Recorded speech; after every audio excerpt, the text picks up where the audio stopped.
Saya sebenarnya kasihan sama Partai Demokrat. Usaha mereka untuk bertahan pada posisi puncak klasemen partai di Indonesia gagal total.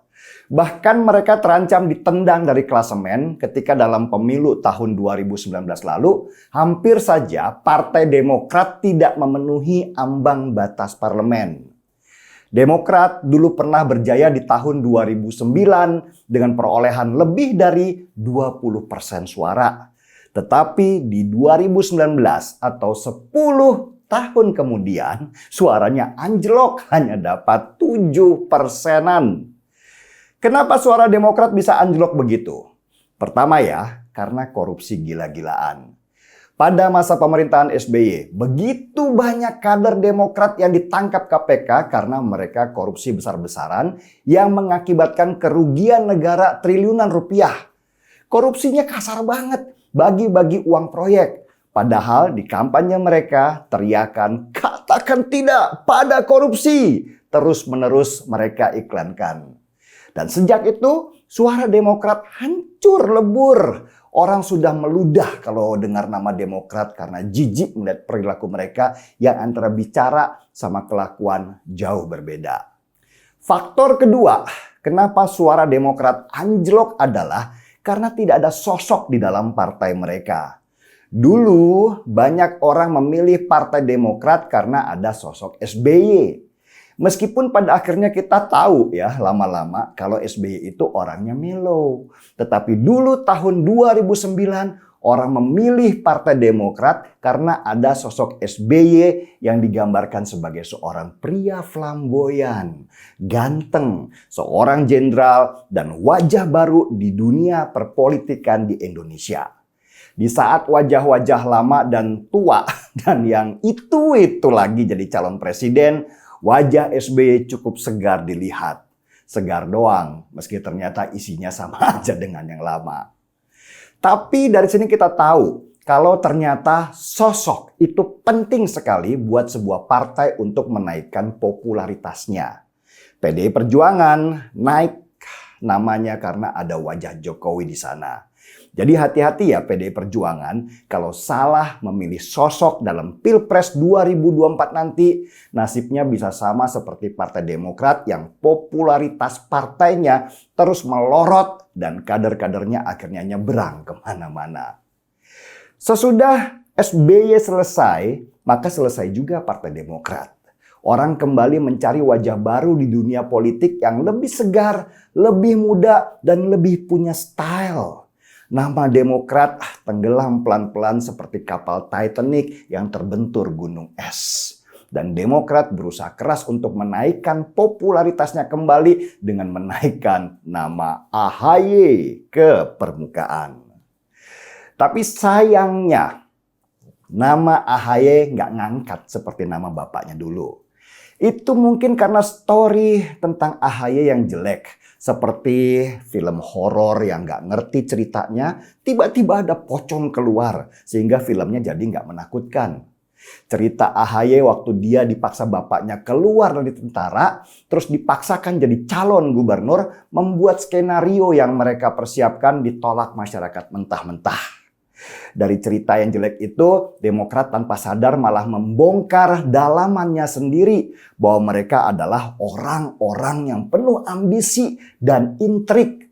Ceritanya semakin jelek dan mudah ditebak. Dan pelan-pelan kursi bioskop pun ditinggalkan orang karena mereka ngantuk nonton film Demokrat yang mirip dengan sinetron Azab Indosiar. Tapi yang namanya partai keluarga, ya kader harus ikut perintah dong. AHY harus jadi calon presiden gimana pun caranya. Dan salah satu langkah mereka adalah dengan menggugat presidensial threshold.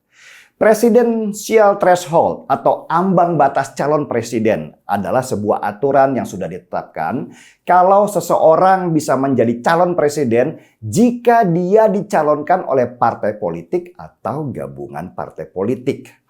Dan Undang-Undang Pemilu sudah mensahkan bahwa partai politik atau gabungan partai politik yang bisa mencalonkan calon presiden harus sudah mencapai 20% jumlah kursi di DPR RI dan atau 25% suara sah nasional. Nah, ambang batas 20% inilah yang sekarang digugat oleh beberapa orang, mulai Gatot Nurmantio, Rizal Ramli, sampai Partai Demokrat. Lucu banget emang Demokrat ini. Padahal dulu ketika berkuasa, merekalah yang ngotot kalau ambang batas pencalonan seorang presiden adalah 20% kursi di DPR.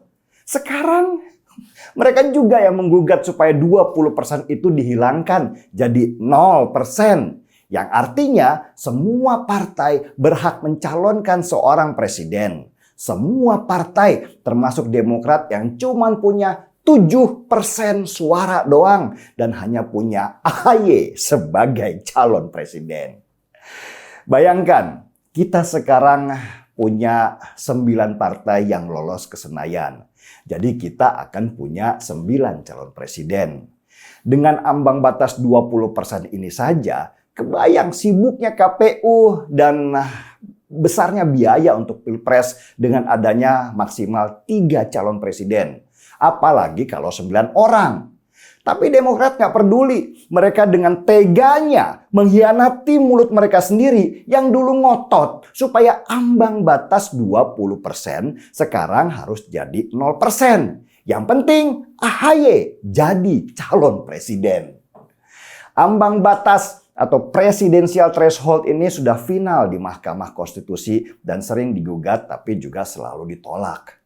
Wacana ambang batas yang 0% ini kembali dimunculkan karena ada orang-orang yang tidak punya kapasitas sama sekali ingin menjadi calon presiden.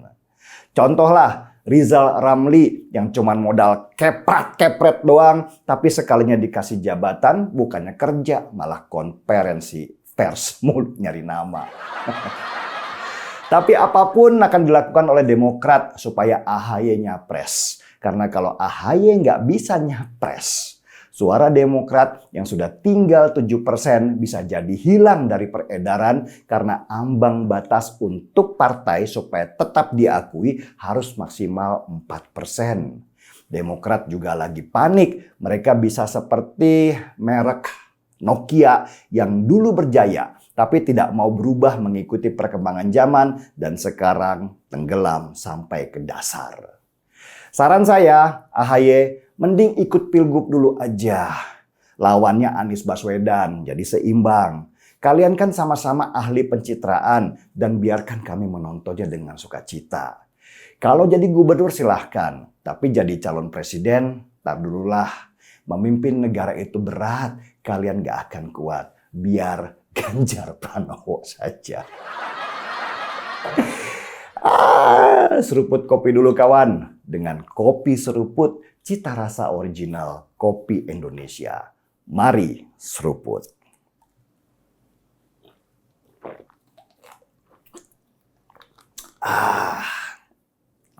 Markibong. Mari kita bongkar semua. Saya Denny Sregar, kita di acara Timeline.